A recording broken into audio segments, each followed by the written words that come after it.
Well, first of all, one of my monks, Father Paul, told me once, Father Tryphon, sometimes when you go out to give the homily on Sunday, you look a little cross. And I realized that as I'm standing before the altar in the gospel book, before I go out to deliver the homily after the gospel reading, that I am so, trying to connect with what the Holy Spirit wants me to say that I probably kind of like that. And I remembered something. You take these two fingers. I want everybody to try this, not you. Take your two fingers, put them right here, push up and hold. No, not done yet.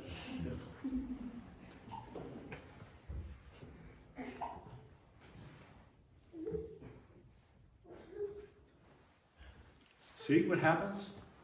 There's a lingering smile. And sometimes that's all it takes. Now I know you'll find this hard to believe, but I am at the root of who I am, and I'm very shy. And sometimes it really comes out. So for instance, when I'm in Seattle, I almost always try to go to the Pike Street Market because that's where the tourist crowds are there. And a lot of people that own these like the fish market are people that I've met over the years. And I like to go there just to give them a little support. And also because I know that Seattle is devoid of any religious imagery. You do not see Catholic priests in collars anymore. Ever. Ever. You don't see nuns, Catholic nuns on the streets in their habits. Ever. They've all given them up. Of course, they're dying as orders because there's no common identity that they have with each other. And so, this is a problem. But when you dress like this, you're out in the marketplace imaging Christianity in the marketplace. People need to see that. But sometimes when I'm parked and I'm looking at these crowds of people, hundreds and hundreds of people, and I think, oh God, I don't know whether I can do this today. I just don't want to have anybody look at me. And so I will sit there in my car and go,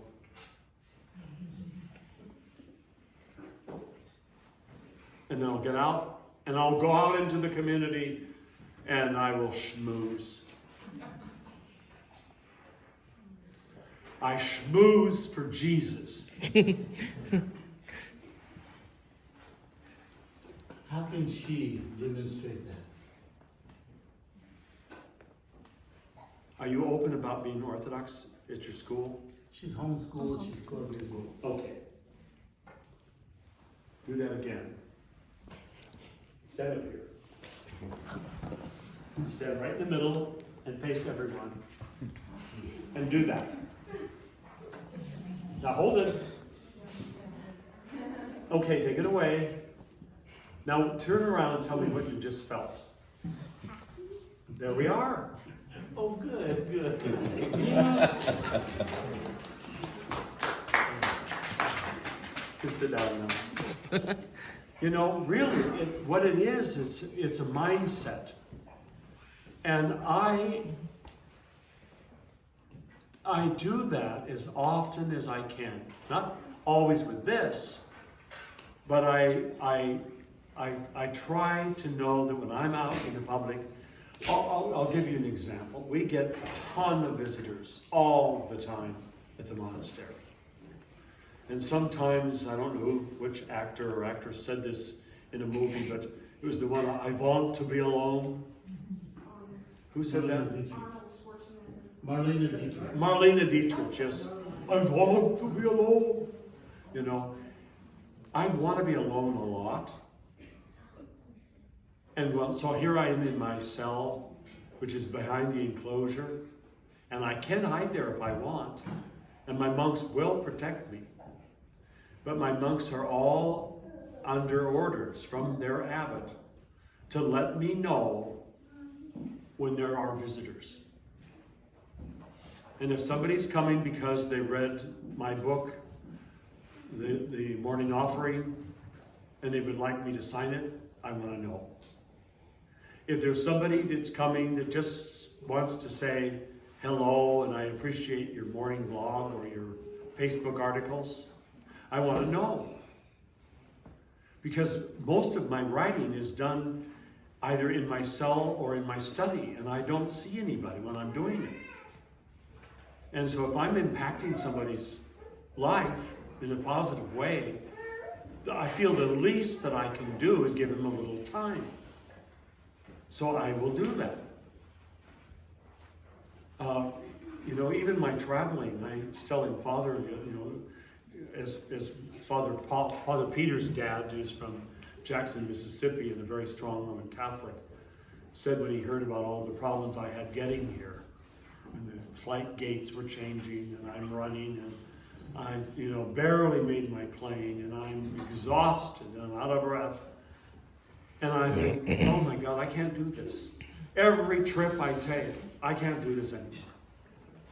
And I just got a note from Father Martin, who's my booking agent, if you will, that I'm already destined to go through that same Atlanta airport again.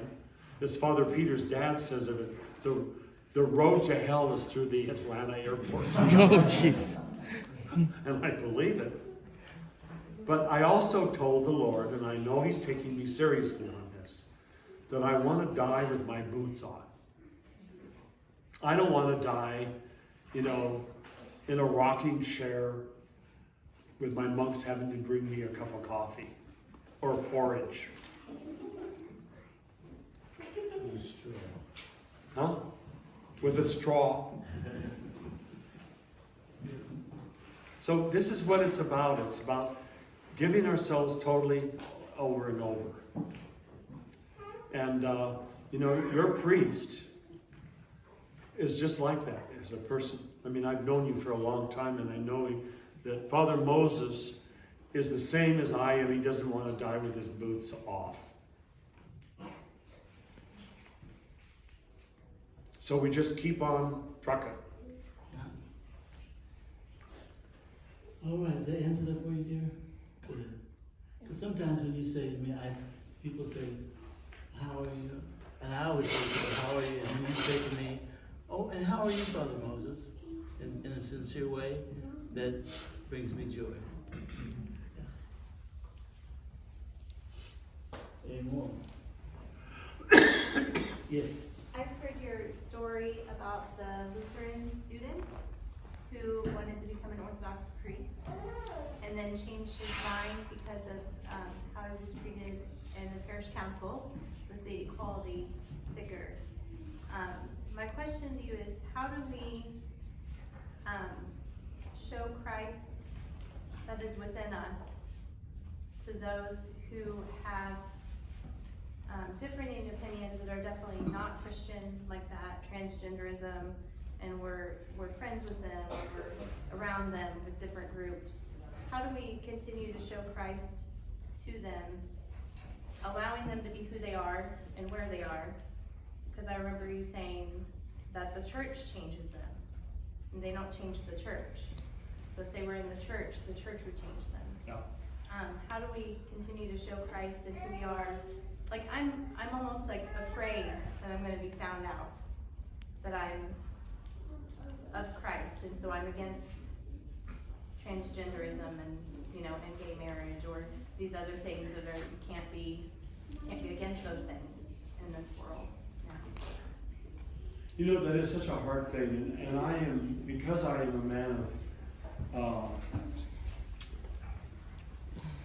because I care so deeply about everyone, that I don't want anyone to feel dishonored by me or discounted by me. Before Western Christmas, I drove to get a coffee at a coffee stand in the little village of Burton on Vashon Island. And it's kind of the little hub. Everybody in that whole area, you see them every day there. And I hadn't been there for a while, and so I show up. And because it was just before Western Christmas, a couple of days before, as I got out of my car, I took a Santa hat and I put it on my head. And as I was walking, there was a whole bunch of people standing around the latte stand, and I said, "Ho, ho, ho! Merry Christmas, everyone!" And everybody turned and laughed. It was the perfect icebreaker for these people. A few of them I didn't know. I was a little embarrassed afterwards when I realized that not everyone there knew me or knew my weird sense of humor. There was one woman there, an atheist woman, a lesbian, Jewish, but not religious. And I know who she is because she used to come to council meetings for our fire department and rally against the chief. And one day when I stood up in his defense, she turned her anger on me. So I knew who she was. And so she was one of the people there who did not like the fact that I was foisting, as she put it, Christianity on everyone by wearing a Santa suit. Really? Do you think that's what Christianity is, a Santa suit? Or a Santa hat? But just as all this was had taken place, this city bus from Seattle stops right next to the latte stand. The doors open, and it's Larry, the bus driver, wearing the Santa hat. And he sees my Santa hat. He stops and he yells out, "Ho, ho, ho!" And I said, "Ho, ho, ho!" And this woman went ballistic. And she pointed at Larry as he's closing the doors. "You are driving a city bus. It is against the law for you to do that. You cannot voice religion." Religion? I mean, Santa is the opposite of what it means to be Christian, for Christmas. But she's in my face. And then as he drives off, she turns to me and she's, like this. And my response was, "Happy holidays." And I turned and ordered my latte. I didn't get mad. I didn't yell at her. I didn't enter into debate with her. Because that doesn't work. But love does. And I'll bet you that's what really pissed her off. That I was so sweet to her. And then as I turned and went over to order my latte, there was another woman standing there who's a French woman from France. And she says, under her breath, "Oh, just ignore her. That woman is crazy." But everybody witnessed this. And everybody loves Larry the bus driver. And everybody loved the fact that I put on a Santa hat for them.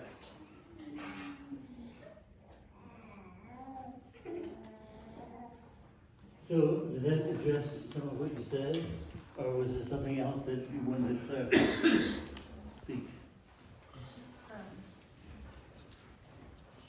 I guess maybe in a more, somebody that, I have a group of homeschool families, and one of the families is a lesbian and has a son that I think they're transitioning.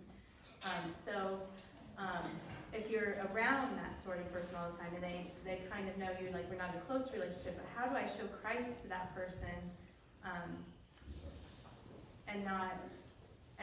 kind of curb my judgmentalism, but still speak truth, or does that make sense? Yes, it does. A number of years ago, we had an open house for the island.